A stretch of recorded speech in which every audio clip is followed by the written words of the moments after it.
नमस्कार। आप देख सुन रहे हैं हमारे विशेष समाचार कार्यक्रम में। आज हम आपको बताएंगे मध्य पूर्व की सबसे बड़ी और सबसे खतरनाक ताज़ा खबर के बारे में। ईरान और अमेरिका इजराइल के बीच चल रहे युद्ध के ताज़ा तरीन हालात। एक तरफ ईरानी सेना का बयान, हम अभी भी युद्ध की स्थिति में हैं। दूसरी तरफ खाड़ी देशों के नेताओं की जेद्दा में आपात बैठक। और तीसरी तरफ होर्मुज जलसंधि को लेकर दुनिया भर में बढ़ती बेचैनी। तो आइए शुरू करते हैं। सबसे पहले समझते हैं यह युद्ध शुरू कैसे हुआ। 28 फरवरी 2026 को अमेरिका और इजराइल ने ईरान पर हवाई हमले शुरू किए। इन हमलों में ईरान के सर्वोच्च नेता अली खामेनेई की हत्या कर दी गई।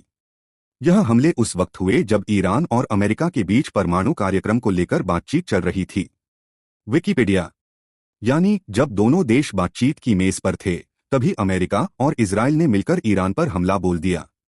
यह दुनिया के लिए एक बड़ा झटका था। ईरान ने जवाब में इजराइल, अमेरिकी अड्डों और अमेरिका समर्थित अरब देशों पर मिसाइलें और ड्रोन दागे। साथ ही ईरान ने होर्मुज जलसंधि को बंद कर दिया, जिससे वैश्विक व्यापार पर गहरा असर पड़ा। विकिपीडिया।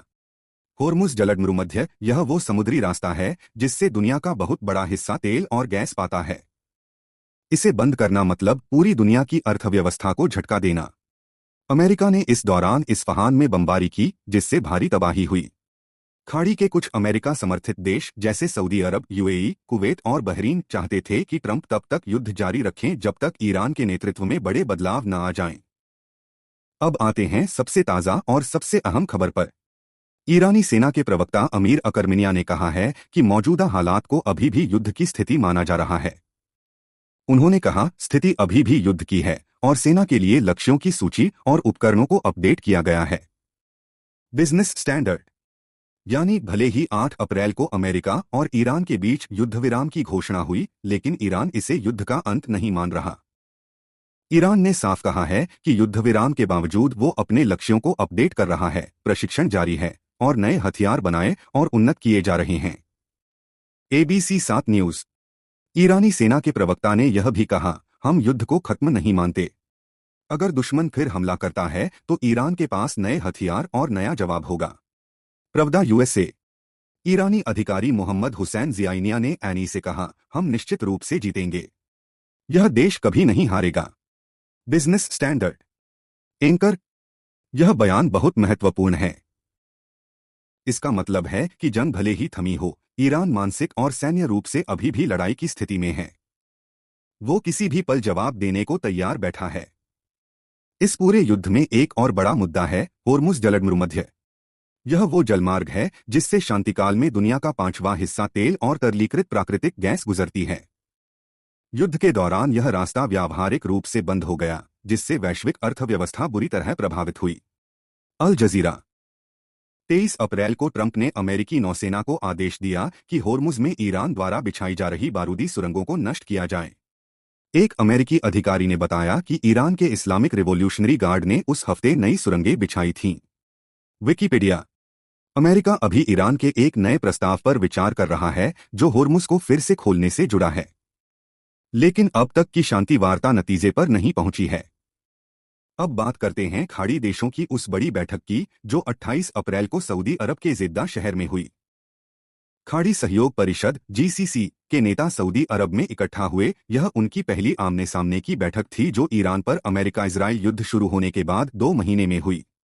सऊदी अरब के क्राउन प्रिंस मोहम्मद बिन सलमान ने सभी नेताओं का स्वागत किया। अल जजीरा। इस बैठक में कौन कौन शामिल हुए। कुवैत के क्राउन प्रिंस, बहरीन के राजा हमद बिन ईसा अल खलीफा और कतर के अमीर शेख तमीम बिन हमद अल थानी इस शिखर सम्मेलन में उपस्थित थे। अल जजीरा। बैठक का मकसद क्या था। एक खाड़ी अधिकारी ने रॉयटर्स को बताया कि इस बैठक का उद्देश्य ईरान के उन हजारों मिसाइल और ड्रोन हमलों का जवाब तैयार करना था जो खाड़ी देशों पर किए गए। युद्ध में सभी 6 GCC देशों की प्रमुख ऊर्जा इंफ्रास्ट्रक्चर को नुकसान पहुंचा है।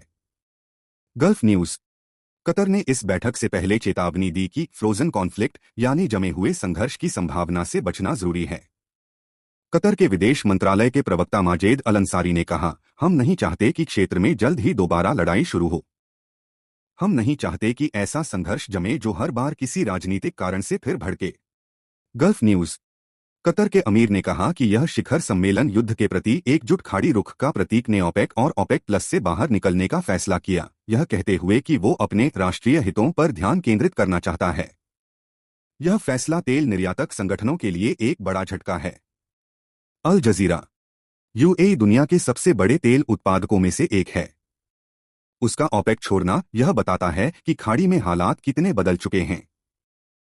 दोस्तों, आज की सबसे बड़ी तस्वीर यह है। ईरान कह रहा है, हम युद्ध में हैं, तैयार हैं। खाड़ी देश कह रहे हैं, हमें एक स्थायी और टिकाऊ शांति चाहिए। होर्मुज जलसंधि अभी भी दुनिया के लिए खतरे का बिंदु बना हुआ है और शांति वार्ता अभी भी अधर में लटकी है। यह संघर्ष सिर्फ ईरान और अमेरिका का नहीं, यह पूरी दुनिया की तेल आपूर्ति, वैश्विक अर्थव्यवस्था और मध्य पूर्व के भविष्य से जुड़ा है। हम इस खबर पर आपको लगातार अपडेट देते रहेंगे।